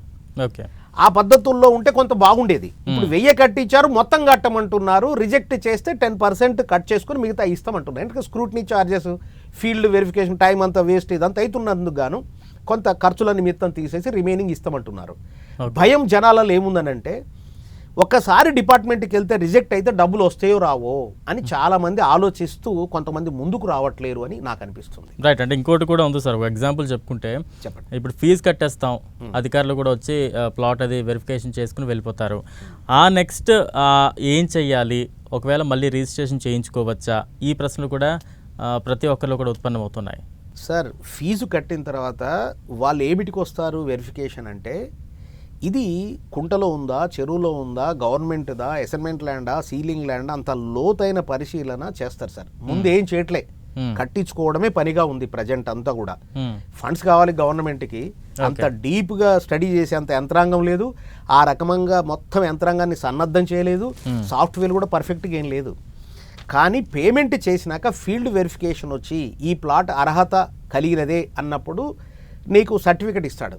Okay, LRS clearance certificate, regularize అయింది నీ ప్లాట్ అని సర్టిఫికెట్ ఇస్తాడు. అయితే ఇవ్వలేదు, రిజెక్ట్ చేస్తాడు, 10% కట్ చేసుకొని మిగతా అమౌంట్ ఇస్తా అంటున్నాడు. ఇస్తాడా ఇవ్వడా ఏం జరుగుద్ది గవర్నమెంట్ నుంచి అని సెకండరీ. కానీ గవర్నమెంట్ చెప్తున్న విషయం, మార్గదర్శకాల్లో మెన్షన్ చేసిన విషయాల్ని తమరి ముందు తమరి ద్వారా నేను జనానికి అప్లికెంట్ దారులకు తెలియజేస్తున్నా. రిజిస్ట్రేషన్ చేసుకోవచ్చా అని అంటే, ఆ ప్లాట్ ఎల్ఆర్ఎస్ కట్టినట్టుగా మనం ఇప్పుడు ఎల్ఆర్ఎస్ కట్టాం, నాకు ఇంకా రెగ్యులేషన్ స్కీమ్ కింద నాకేం సర్టిఫికేట్ ఏం రాలే, కానీ నేను ఎమ్మటే రిజిస్ట్రేషన్ చేసుకోవచ్చు వేరే వాళ్ళకు. నేను ఆల్రెడీ కట్టానండి చూడండి అంటే రిజిస్టర్గా రిజిస్ట్రేషన్ చేస్తారు. నేను కట్టానండి, నాకు ఇల్లు పర్మిషన్ ఇవ్వండి ఇల్లు కన్స్ట్రక్షన్కి అని చెప్పి సంబంధిత కాంపిటెంట్ లోకల్ బాడీ అథారిటీ దగ్గరికి వెళ్తే వాళ్ళు ఖచ్చితంగా ప్లానింగ్, వాళ్ళు జాప్యం, వాళ్ళు సర్టిఫికేట్ ఇవ్వడంలో జాప్యం అయినంత మాత్రాన వాళ్ళు ఆపడానికి లేదండి. ఖచ్చితంగా రిజిస్ట్రేషన్ చేసుకోవచ్చు, వేరే వాళ్ళకి అమ్మొచ్చు, తమ వాళ్ళ పేర్ల మీదకి మార్చొచ్చు, చేయొచ్చండి. ఓకే, అంటే ఇప్పుడు ఒక ఎగ్జాంపుల్ తీసుకుంటే సార్, ఒక 100 ప్లాట్ల వెంచర్ ఉంటుంది, అందులో 30-40 మంది వరకు ఎల్ఆర్ఎస్ పే చేస్తారు. పే చేయని వాళ్ళు ఎక్కువ మంది ఉంటారు. రేపటి రోజు కట్టిన వాళ్ళకి కూడా ఏమైనా ఇబ్బంది ఎదురవుతుందా సార్? ఒక లేఅవుట్ ఉంది, మీరు ఏమన్నారంటే ఒక 30%, 20% ప్లాట్లు కట్టేస్తారు, ఎల్ఆర్ఎస్ పే చేస్తారు, మిగతా వాళ్ళు పే చేయరు.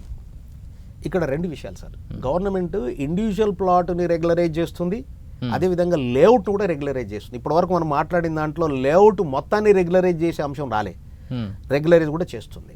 దానికైతే 10,000 రూపాయలు కట్టించుకున్నారు. ఇండివిజువల్ ప్లాట్కి అయితే 1,000 రూపాయలు, 10,000 కట్టారు.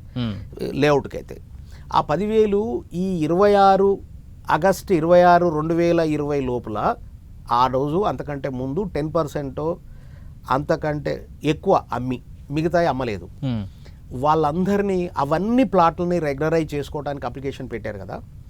ఇప్పుడు ఆ ప్లాట్ల విలువలో ఇలాక నేను లెక్క చెప్పినట్టుగా క్యాల్కులేషన్ ప్రకారంగా మొత్తం డబ్బులు కట్టి ఆ ల్యాండ్ ఓనర్, డెవలప్దారుని ల్యాండ్ ఓనర్ అని పిలుస్తున్నారు. ఆ ల్యాండ్ ఓనర్ కనుక అప్లికేషన్ పెట్టున్నాడు కదా, అవన్నీ క్యాల్కులేషన్ చేసి ఆ డీటెయిల్స్ అన్నీ కూడా ఎంటర్ చేసి ఆ అమౌంట్ పే చేసేస్తే ఆ లేఅవుట్ రెగ్యులరైజ్ అయిపోతుంది.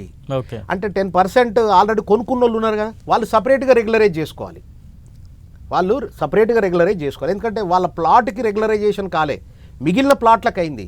కాబట్టి ఇతను అట్లా చేయడం ద్వారానే ఇతరులకు మళ్ళీ తను మిగతా ప్లాట్లను అమ్ముకోవడానికి ఇతనికి రైట్ వస్తుంది. అయితే ఇక్కడ ఒక విషయం ఏందనంటే, అమెండ్మెంట్ జీవోలో ఒక అంశం గవర్నమెంట్ చెప్పింది. ఇక్కడ తప్పు చేసిన వాడిని తప్పించుకోవడానికి అనుకూలంగా అంశం. ఏం అంశం ఇక్కడ? అతన్ని ముక్కు విండి అతని దగ్గర నుంచి 10% ఓపెన్ స్పేస్ తీసుకోవాలండి. 100 ప్లాట్లు ఉన్నాయి సార్, 10% అమ్మిండి 90% అమ్మలే. అమ్మనప్పుడు మీరు రెగ్యులరైజ్ చేసుకోండి అని గవర్నమెంట్ రిజిస్ట్రేషన్లు ఆపి బలవంతం పెట్టింది. జీవో 2020 ద్వారా అప్లికేషన్ పెట్టుకున్నోడి దగ్గర ఇప్పుడు మనం ఇప్పుడున్న గవర్నమెంట్ ఏం చేయాలి సార్? గత గవర్నమెంట్ కూడా ఇది చేయలేదు, ఇప్పుడు వీళ్ళు కూడా చేయడానికి సిద్ధంగా లేరని చెప్తున్నా. ఏం చేయొచ్చు అంటే, సార్ 100 ప్లాట్లు ఉన్నాయి ఆ వెంచర్లో, 10 ప్లాట్లు అమ్మేసుకున్నాడు, ఇంకా 90 ఉన్నాయి. ప్రతి లేఅవుట్లో కూడా 10% మ్యాండేటరీగా ఉండాలి సార్. ఓపెన్ స్పేస్ అనేది పార్క్ ప్లేస్ కోసం వదిలిపెట్టాలి. Directorate of town and country planning వాళ్ళ యొక్క రూల్స్ రెగ్యులేషన్స్ ప్రకారంగా లేఅవుట్ ఎలా ఉండాలని కొన్ని రూల్స్ రెగ్యులేషన్స్ ఉంటాయండి. దాంట్లో ఖచ్చితంగా 10% ఓపెన్ స్పేస్ ఉండాలి. ఎందుకు ఉండాలి? చెట్లు పెట్టుకోవడానికి, కాస్త పిల్లలు వాళ్ళు వీళ్ళు ఆడుకోవడానికి, కాస్త పార్క్ ప్లేస్. ఇప్పుడు మన సిటీలో ఉన్నాం, పార్కులో చెట్లు ఉన్నటువంటి పార్కులో ఎట్లా కలకలాడుతున్నారు ఎండాకాలం, పచ్చదనము, ఆక్సిజను ఇదంతా కూడా ఉంటుంది. అయితే ఆ 10%ని అప్లికెంట్ దారుడి దగ్గర అతన్ని ఇన్సిస్ట్ చేసి, ప్రెషర్ చేసి, నువ్వు 10% ఓపెన్ స్పేస్ ఏ మూలకని నువ్వు లోకల్ బాడీకి రిజిస్ట్రేషన్ చెయ్యి, అప్పుడు మాత్రం మిగతా ప్లాట్లను రెగ్యులరైజ్ చేస్తామని ఎందుకు చెప్పట్లేరు? గవర్నమెంట్ చెప్పట్లే. ఇది పెద్ద లోపభూయిష్టమైన అంశం సార్ ఈ విషయం. నెంబర్ 1. నెంబర్ 2, ఆ ఓపెన్ స్పేస్ ఛార్జెస్ని వాళ్ళని కట్టమని అంటుంది, కట్టకపోయినా పర్వాలేదు అని అంటుంది. మీరు రెగ్యులరైజేషన్ ఛార్జెసే కట్టండి, 14% ఆఫ్ ద రిమైన్డ్ ప్లాట్స్ యొక్క వాల్యూ పైన 14% ఓపెన్ స్పేస్ ఛార్జెస్ కట్టాలిగా. కొన్ని కోట్లు ఉంటాయి, కోట్ల రూపాయలు మీరు కట్టకండి, ప్లాట్ కొనుక్కున్న వ్యక్తి తర్వాత ఇల్లు కట్టుకోవడానికి పోయినప్పుడు అతను కట్టుకుంటాడు అని చెప్తుంది గవర్నమెంట్. ఇక్కడ ఇల్లీగల్ లేఅవుట్ వేయటమే తప్పు. అతన్ని ఒక రకంగా మనం ఇప్పుడు అతను తప్పించుకొని పోవడానికి మనం సహకరించినట్లే అవుతుంది కదా. 10% ఓపెన్ స్పేస్ మనం తీసుకోవట్లేము. పోనీ అక్కడోటి ఇక్కడోటి అమ్మీరు ఓపెన్ స్పేస్ ఇవ్వడానికి అవకాశం లేకుండా ఆ లేఅవుట్ ఉంది. మరి ఓపెన్ స్పేస్ ఛార్జీలను అతనితోటే కట్టించండి, మీరు కట్టకపోయినా పర్లేదు అని అంటుంది. ఇది అబ్జెక్షనబుల్ థింగ్. దాదాపు 1300 చిల్లర లేఅవుట్లు ఉన్నాయండి. అట్లా ఓకే, లేఅవుట్నే రెగ్యులరైజ్ చేసుకునే అప్లికేషన్లు వచ్చినాయి. మరి వాళ్ళ దగ్గర నుంచి 10% ఓపెన్ స్పేస్ తీసుకోవడానికి ఎందుకు గత ప్రభుత్వంలో ఆ నిబంధనలు పెట్టలేదు, ఈ ప్రభుత్వంలో కూడా ఆ నిబంధనలు పెట్టలేదు. ఇది కొంచెం బాధ కలిగించే అంశమే. ఇప్పుడు మనం లేఅవుట్లలో ఇవన్నీ ఇల్లీగల్ లేఅవుట్స్ 28 లక్షల అప్లికేషన్లు వచ్చినాయి అనుకుంటున్నాం. ఈ లేఅవుట్లలో ఓపెన్ స్పేస్లు ఉండవు, సరి అయిన రోడ్లు విశాలంగా ఉండవు. మరి నువ్వు వీళ్ళకి రెగ్యులరైజ్ చేస్తున్నావు కానీ ఓపెన్ స్పేస్ కల్పిస్తామా? ప్రభుత్వం తరఫున ఓపెన్ స్పేస్ కల్పిస్తుందా? కల్పించలేదు. మరి కల్పించలేనప్పుడు లేఅవుటే నీ ముందుకు రెగ్యులరైజేషన్కి వచ్చినప్పుడు వాళ్ళ దగ్గర నుంచి 10% తీసుకోవడానికి నువ్వు ఎందుకని ప్లాన్ చేయట్లేదు? ఇది మిస్టేక్ అండి. అంటే ఒక రకంగా ఏంటంటే భవిష్యత్తులో మళ్ళా కూడా ఎల్ఆర్ఎస్ వస్తూ ఉంటుంది, ఇటువంటి స్కీమ్ వస్తుంది. కాబట్టి మీరు ఇప్పుడు కట్టకపోయినా పర్లేదు, కొనుక్కున్న వాళ్ళు ఆ తర్వాత వాళ్ళు కట్టుకుంటారు, 10% ఇవ్వకపోయినా పర్లేదు, మీరు వేసుకోండి అని ఒక రకమైనటువంటి వెళ్ళిపోతుంది కదా ఒక సారాంశం ప్రజల్లోకి. ఇది ఒక్కటి నాకు తప్పనిపించింది ఈ జీవోలో. కానీ చాలా హర్షించదగ్గ విషయం ఏంటంటే 25% రిబేట్ ఇవ్వటం అనేది చాలా హర్షించదగ్గ విషయము. అదేవిధంగా ఇప్పుడు layout regularization fees, open space fees కాదు, లేఅవుట్ రెగ్యులరైజేషన్ ఫీజెస్ పైన కూడా 25% తగ్గించే ఫీజు ఇంటిమేషన్ లెటర్ వస్తుంది. ఇది చాలా సుపరిణామం. కాబట్టి అప్లికెంట్ దారులంతా కూడా ముందుకు వచ్చి, నేను చాలా మందికి నేనేం చెప్తున్నా అంటే ఓపెన్ స్పేస్ ఛార్జీలు చాలా ఎక్కువ ఉన్నాయి అనుకోండి, రేపు ఇల్లు కట్టాలనుకుంటే మొత్తం కట్టండి, ఓపెన్ స్పేస్ ఛార్జీలు కట్టండి, రెగ్యులరైజేషన్ ఛార్జీలు కట్టండి ప్లాట్కు సంబంధించింది. నేను మళ్ళీ దాన్ని అమ్ముకుంటా ఇన్వెస్ట్మెంట్ కోసమే కొనుక్కున్నా అనుకునే వాళ్ళకు నేను సూచించే సూచన ఏంటంటే రెగ్యులరైజేషన్ ఛార్జెస్ కట్టండి, ఓపెన్ స్పేస్ ఛార్జెస్ను వదిలేయండి. ఆ తర్వాత నీ దగ్గర ఎవరో కొనుక్కున్నాయన ఇల్లు కట్టుకోవాలనుకున్నావు, అప్పుడు కట్టుకుంటాడు. ఆ రోజు ఉన్న రేట్ల ప్రకారంగా ఆ స్థానిక సంస్థకి వాళ్ళు బిల్డింగ్ పర్మిషన్ పోయినప్పుడు ఆ ఫీజు వసూలు చేస్తారు. కాబట్టి ఏంటంటే ఇది ఇంత డీటెయిల్డ్గా జనంలోకి తీసుకుపోయే యంత్రాంగం కానీ వివరాలు కానీ బాగా లేట్ అయిందండి. ప్రభుత్వం దగ్గర నుంచి ప్రజలకు చేరలేదు. అంటే ఎవరి ద్వారా చేరాలి? రిజిస్ట్రార్ల ద్వారా చేరాలి. రిజిస్ట్రార్లకు కూడా కింది దాకా ప్రీ రిజిస్ట్రేషన్ మాడ్యూల్ ఎప్పుడు వచ్చింది అమల్లోకి? 8వ తారీఖు 9వ తారీఖు అన్నారు. కానీ కొన్ని జిల్లాలలో కొన్ని సబ్ రిజిస్ట్రేషన్ ఆఫీసులలో 20, 15, 16, 20 అట్లా ఎక్కడో. ఇప్పుడు హైదరాబాద్ సరౌండింగ్స్లో ఉన్న 2-3 జిల్లా రిజిస్ట్రేషన్ ఆఫీసులలో మాత్రమే స్టార్ట్ అయినాయి తప్పితే విలేజ్లలో కొంచెం ఇతర జిల్లాలలో చాలా అర్థం చేసుకోవడానికి చాలా లేట్ అయిందండి, టైం పడుతుంది. అంటే సార్ ఇక్కడ ఇంకోటి కూడా మనం మాట్లాడుకోవాలి. తెలుసో తెలియకో చెరువులు కాలువల కింద ఉన్న భూములు కూడా కొంతమంది కొనేస్తూ ఉంటారు. అటువంటి వారు ఎల్ఆర్ఎస్కి ఇప్పుడు అప్లై చేయొచ్చా? అవకాశం ఉందా? అస్సలు లేదండి. అసలు చెరువు ఇప్పుడు ఎఫ్టీఎల్ అంటాం. ఎఫ్టీఎల్ అంటే అర్థమైంది సార్ అంటే ఆ చెరువు ఫుల్గా నిండినప్పుడు ఎక్కడి వరకైతే నీళ్ళు వస్తే అక్కడ ఒక మార్కింగ్ పెడతారు. నిజంగా హైదరాబాద్లో జిహెచ్ఎంసీలో గత ప్రభుత్వాలు ఏం చేసినాయి అని అంటే ఎఫ్టీఎల్ ఎక్కడెక్కడ సూచిక ఉందో ఆ సూచిక దాకా దిమ్మ కట్టారు పెద్దగా. అంటే అక్కడ దాకా నీళ్ళు వస్తాయని. అక్కడి నుంచి దాని యొక్క సైజును బట్టి ఎన్ని మీటర్ల వెనకకు ఉండాలి ప్లాటు అనేది నిబంధన ఉంది దీంట్లో. కాబట్టి ఎఫ్టీఎల్లో ఉన్న వాటిని, కుంటల్లో ఉన్న వాటిని అసలు అప్లై చేసుకోవడం అనేది, అప్లై చేసినా దానికి ఎల్ఆర్ఎస్ ఇవ్వరు. నీకు అఫీషియల్గా ఇల్లు కట్టుకోవడానికి పర్మిషన్ ఇయ్యరు. ఇప్పుడు హైడ్రా చేస్తున్న పని అదే సార్. ఎఫ్టీఎల్ పరిధిలో ఉన్న వాటిని శరుశికంలో, కుంటల్లో, నాలాలలో, చెరువుల హద్దుల మీద, బఫర్ జోన్లలో కట్టిన వాటిని కూలగొట్టే పని హైడ్రా చేస్తూ ఉంది. కాబట్టి అవి అర్హత కలగనటువంటి, తెలిసి తెలియక కొనుక్కున్నారు, నష్టపోవాల్సిందే, చేసేది ఏం లేదు. అదేదన్నా రిక్రియేషన్ కోసం ప్రభుత్వం తీసుకున్నప్పుడు వాళ్ళకి ఏమైనా నామినల్ కంపెన్సేషన్ ఏమైనా ఇస్తుందా ఏంటనేది మనకు తెలియదు. కానీ అవి రెగ్యులరైజ్ చేయడానికి అర్హత కలిగిన అప్లికేషన్లు కావు. రైట్. ఇంకోటి అంటే ఈ మార్చి 31 గడువు తర్వాత భూముల ధరలు కూడా పెరుగుతాయనే ఒక ప్రచారం కూడా జరుగుతుంది. దాని గురించి మీరేం చెప్తారు? రైట్ సార్, భూముల ధరలకు సంబంధించి ఈ ఎల్ఆర్ఎస్ స్కీమ్కి లింక్ ఉన్నది అని చెప్పి నేను అనుకోవట్లేను సార్. హానెస్ట్గా మనం మాట్లాడుకోవాల్సి వస్తే మన తెలంగాణ రాష్ట్రంలో ధరలు అమాంతం పెరిగిపోయి ఉన్నాయి. అంటే ఇంకొక 5 ఏళ్లకి, ఇంకో 10 ఏళ్లకి పెరగాల్సిన రేట్లు కూడా ఇప్పటికే పెరిగిపోయి ఉన్నాయి సార్. అది రీజన్. ఇవాళ టీఆర్ఎస్ గవర్నమెంట్ అధికారంలో ఉండి ఉన్నా కూడా రియల్ ఎస్టేట్ పరిస్థితి ఇంతకంటే గొప్పగా ఉంటుందని మాత్రం నేను అనుకోను సార్.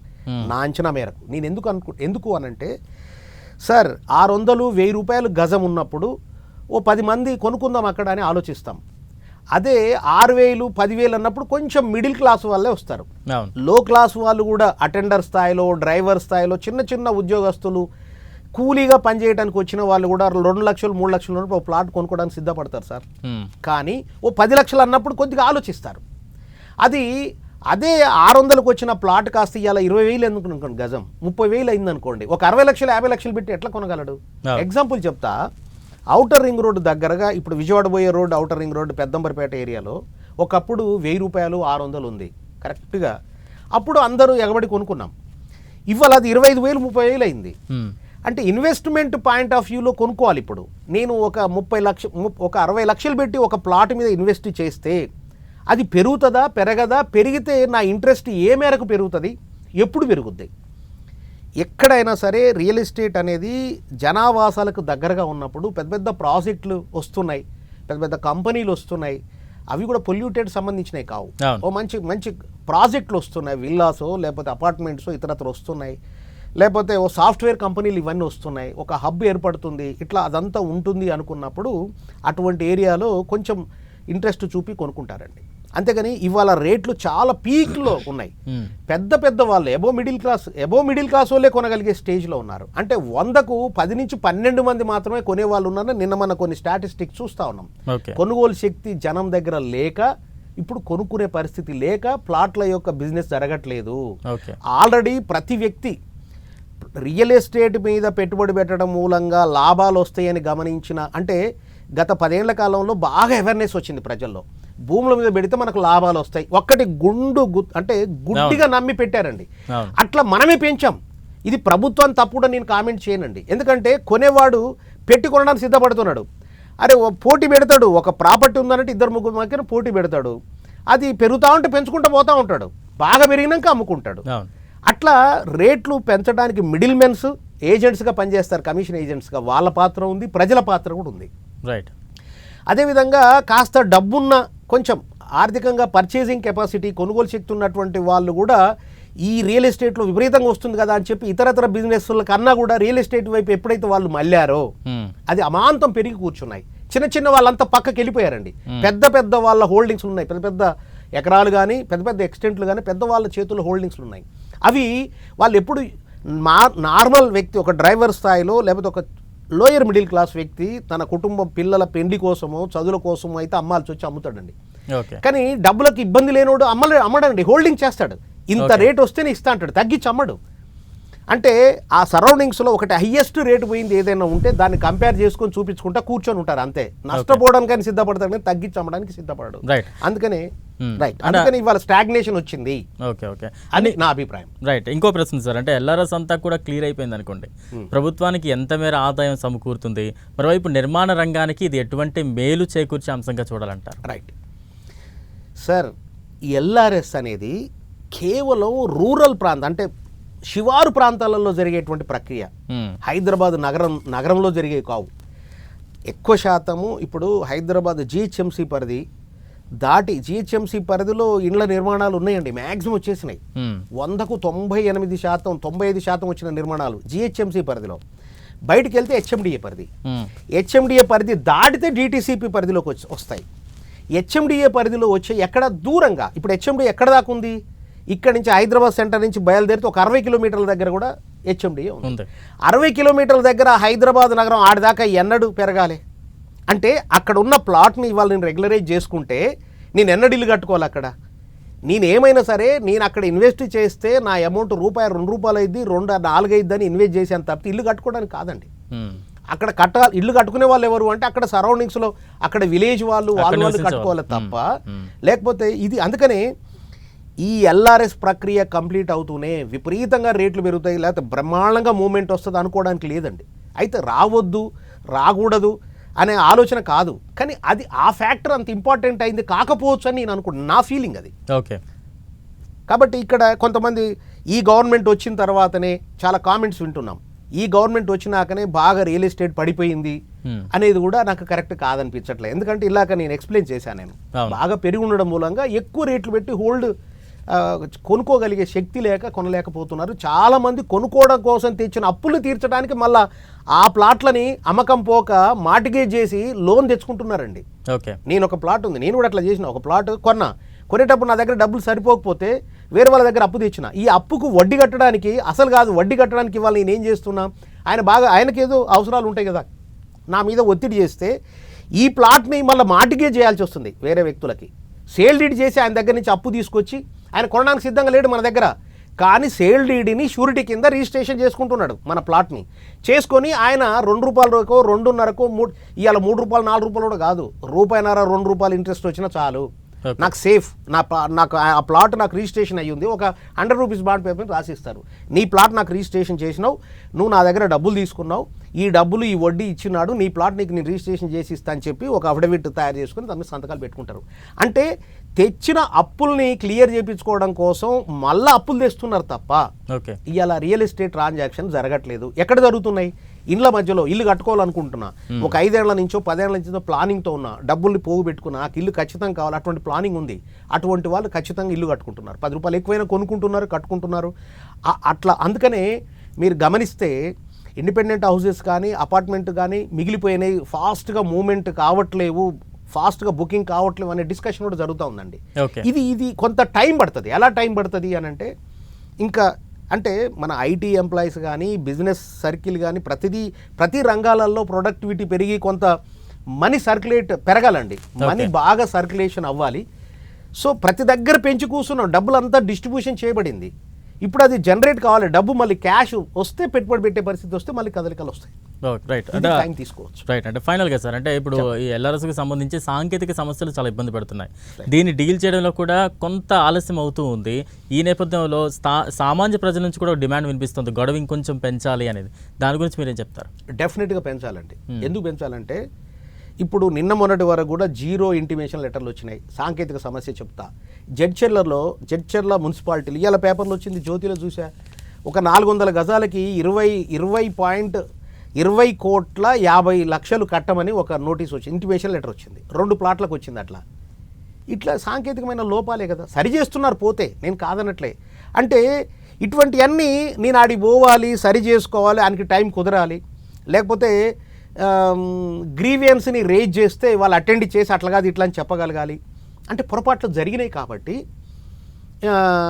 నాకు గడువు విషయంలో ఇప్పుడు ప్రీ రిజిస్ట్రేషన్ అన్నారు, ప్రీ రిజిస్ట్రేషన్ స్టార్ట్ అయింది 8-9 తారీఖులలో మార్చిలో, కానీ అది రిజిస్ట్రేషన్ దాకా సబ్ రిజిస్ట్రార్ల దాకా దాని పట్ల వెళ్ళి అవగాహన పెరగడానికి, నేను నల్గొండకి వెళ్తే 18-19 తారీఖు దాకా కూడా ప్రీ రిజిస్ట్రేషన్ ఇంకా స్టార్ట్ చేయలేదు. అట్లా చాలా, అంటే వాళ్ళకు తెలియక చేయలేదు అనట్లే, కస్టమర్ అంటే పార్టీలు రాక కూడా, చేసుకునే వాళ్ళు కూడా రాక కూడా అయ్యి ఉండొచ్చు. అవగాహన లేక సమస్య ఉంది, తెలియక పోయి వాళ్ళు చేసుకునే వాళ్ళు.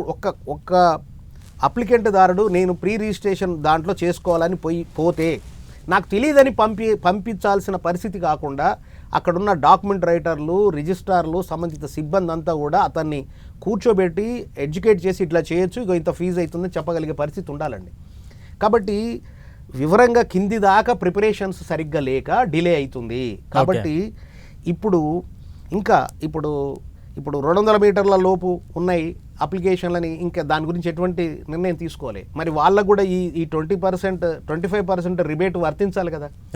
ఇప్పుడు 1/2 కిలోమీటర్ వరకు ఉన్న ప్లాట్ వాళ్ళు ఇక్కడ మనకు రూల్స్లో ఏం చెప్తుంది, 30 మీటర్లు అంటున్నాడు. 30 మీటర్లు లేకపోతే 15 మీటర్లు 9 మీటర్లు అట్లున్నాయి. అంత డిస్టెన్స్ ఉన్న అంతకంటే పైన ఉన్న వాటిని ఇవ్వచ్చు అని జీవోలో ఉంది. కానీ ప్రభుత్వం ఏం చెప్పేసింది, 200 మీటర్ల వరకు ఉన్న అప్లికెంట్ మీటర్ల మధ్యలో కాలువలకు కానీ చెరువుకు కానీ ఆ 200 మధ్యలో ఉన్న ప్లాట్లు లేఅవుట్లు రెగ్యులరైజ్ చేయకుండా ఆపింది. మరి వాళ్ళకు న్యాయం జరగాలంటే వాళ్ళకు కూడా ఈ 25% రిబేట్ రావాలి కదా, వాళ్ళకు కూడా న్యాయం జరగాలి కదా, వెరిఫికేషన్ జరగాలి కదా. కానీ వాళ్ళకు వెరిఫికేషన్ అయినాకనే ఇస్తామంటున్నారు. డెఫినెట్గా సమయాన్ని పెంచాల్సిందే, గడువు పెంచాలండి, మరొక 1 మంత్ గడువు పెంచాలి. ఇప్పుడిప్పుడే పట్టాల మీదకి ఎక్కింది సార్ ప్రక్రియ అంతా కూడా, ఇప్పుడిప్పుడే పట్టాలకు ఎక్కింది. ఇంటిమేషన్ లెటర్ వాడు యాక్సెస్ అవ్వాలి డిపార్ట్మెంట్తో. తెలిసినోడు కట్టేస్తాడు సార్, తెలవనోడు వాళ్ళు ఎందుకు వచ్చింది, ఎట్లొచ్చింది, కరెక్టా కాదా వెరిఫై చేసుకోవాలి, డబ్బులు రెడీ చేసుకోవాలి, ఇవన్నీ ఉంటాయి. ఇంకా మీకు ఒక విషయం చెప్తా, గతంలో రిజెక్ట్ చేయబడ్డ ఒక అప్లికెంట్ దారుడు అది గతంలో రిజెక్ట్ చేయబడ్డది. ఎందుకు రిజెక్ట్ చేయబడ్డది? కాలువ పక్కనే ఉందని రిజెక్ట్ చేశారు. ఇప్పుడు ఇంటిమేషన్ లెటర్ ఇచ్చారు ఏంటంటే నువ్వు మొత్తం పేమెంట్ కట్టమని ఇంటిమేషన్ లెటర్ ఇచ్చారు ఆయనకి, ఈ 1000 రూపాయలు కడితే. మరి అది ఖచ్చితంగా రిజెక్ట్ అయింది కదా, అతను ఎందుకు కడతాడు ఇంటిమేషన్ లెటర్ ఇచ్చినా కూడా? గతంలో రిజెక్ట్ అయింది కదా అని చెప్పి, అంటే ఇట్లా కట్టకుంటూ ఉండే వాళ్ళు కూడా ఉంటారు. ఏమైందో చూద్దాము, జియోలో ఏమన్నా సడలింపులు తెస్తారేమో, కాలువ పక్కన ఇస్తారేమో ఒక ఆశతో అప్లికేషన్ పెట్టిన వాళ్ళు ఉన్నారు. అవన్నీ కూడా రెగ్యులరైజ్ అయ్యే కాదండి. ఇంటిమేషన్ పేమెంట్ కట్టమన్నా కట్టకుండా ఇది ఏమైందో ఏందో అని కట్టకుండా ఉండే వాళ్ళు కూడా ఉన్నారు. ఎందుకున్నారంటే తేలినాకనే కడదాం అనుకునే వాళ్ళు కూడా ఉన్నారు. చాలా తక్కువ మంది ఏంటంటే డబ్బులు లేక మేము ఇక కట్టలేమండి అనే వాళ్ళు కూడా కొద్దిమంది ఉన్నారని చెప్తున్నారు. కొద్దిమంది ఏమో అసలు ఏమైందో చూద్దాం, అసలు నేనేం కట్టనని మొండిగా ఉండేవాళ్ళు కూడా ఉన్నారని డాక్యుమెంట్ రైటర్ల ద్వారా నాకు తెలుస్తుంది. వాళ్ళ దగ్గర జరిగే చర్చను బట్టి వాళ్ళ దగ్గర కొంత సమాచారం ఉంటుంది. పలువురు డాక్యుమెంట్ రైటర్ల దగ్గరికి ప్లాట్ ఓనర్స్ వస్తుంటారు, పోతుంటారు, ట్రాన్సాక్షన్స్ అవుతుంటాయి కాబట్టి అక్కడ వాళ్ళ ద్వారా మనకి ఇన్పుట్స్ తెలుస్తుంటాయి. కొద్దిమంది మాత్రం చాలా ఏమైందో చూద్దాం పటు అని చెప్పి అనేవాళ్ళు ఉన్నారు. కానీ మ్యాక్సిమం ఆలోచిస్తూ బాగా చర్చ జరుగుతుంది. ఇప్పుడే పట్టాల మీకు ఎక్కింది, గడువు ఖచ్చితంగా ఇంకో నెలలు పెంచాలి. రైట్ థ్యాంక్ యూ అంజయ్ గారు. నిజంగా ఎల్ఆర్ఎస్ మీద ప్రజల్లో ఉన్న అనేక అనుమానాలకు సంబంధించి మీరు చాలా క్లియర్గా ఆ అనుమానాలన్నింటినీ కూడా నివృత్తి చేశారు. ఇది వాళ్ళ ఎల్ఆర్ఎస్ పై special debate. Stay tune to 10 TV.